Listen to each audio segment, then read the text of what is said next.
Hello, I'm Severn Suzuki, speaking for ECHO, the Environmental Children's Organization. We're a group of 12 and 13-year-olds trying to make a difference.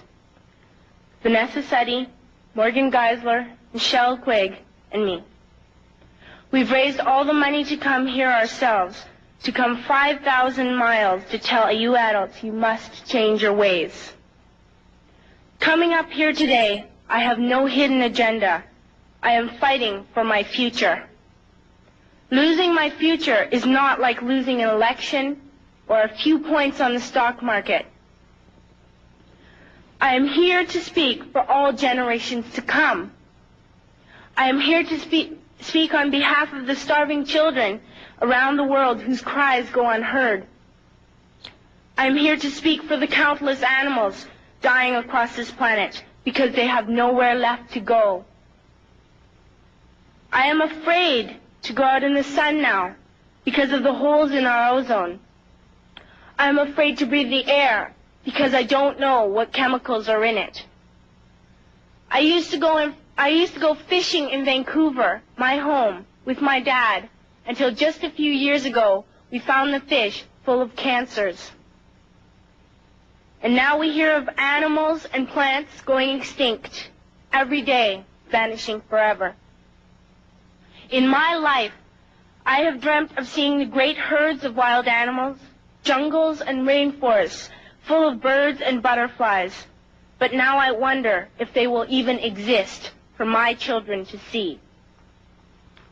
Did you have to worry of these things when you were my age? All this is happening before our eyes, and yet we act as if we have all the time we want and all the solutions. I'm only a child, and I don't have all the solutions. But I want you to realize, neither do you.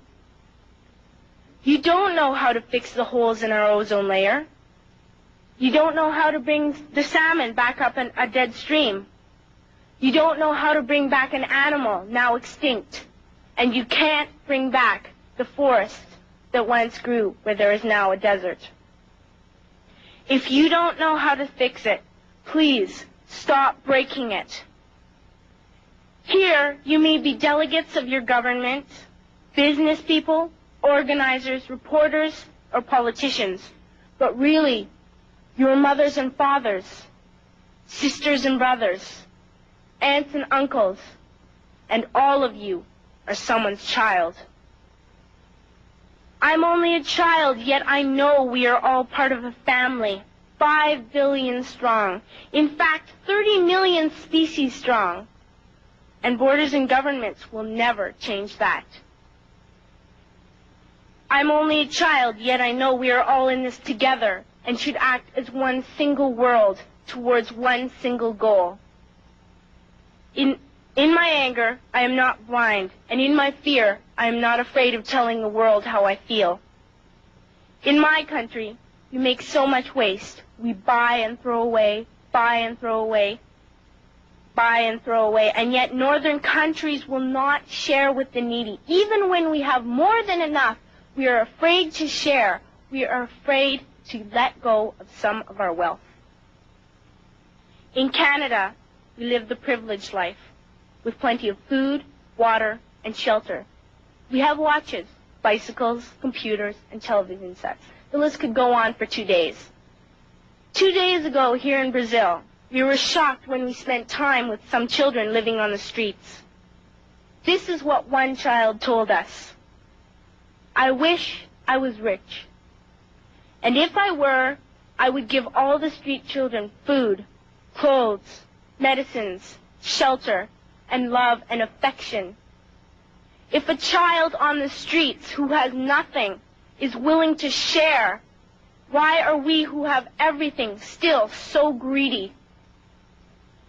I can't stop thinking that these are children my own age, that it makes a tremendous difference where you are born. That I could be one of those children living in the favelas of Rio. I could be a child starving in Somalia, or a victim of war in the Middle East, or a beggar in India. I am only a child, yet I know if all the money spent on war was spent on finding environmental answers, ending poverty, and finding treaties, what a wonderful place this earth would be. At school, even in kindergarten, you teach us how to behave in the world. You teach us not to fight with others, to work things out, to respect others, to clean up our mess, not to hurt other creatures, to share, not be greedy. Then why do you go out and do the things you tell us not to do? Do not forget why you are attending these conferences, who you're doing this for. We are your own children. You are deciding what kind of a world we are growing up in. Parents should be able to comfort their children by saying, everything's going to be all right. It's not the end of the world, and we're doing the best we can. But I don't think you can say that to us anymore. Are we even on your list of priorities? My dad always says, you are what you do, not what you say. Well, what you do makes me cry at night. You grown-ups say you love us, but I challenge you, please, make your actions reflect your words. Thank you.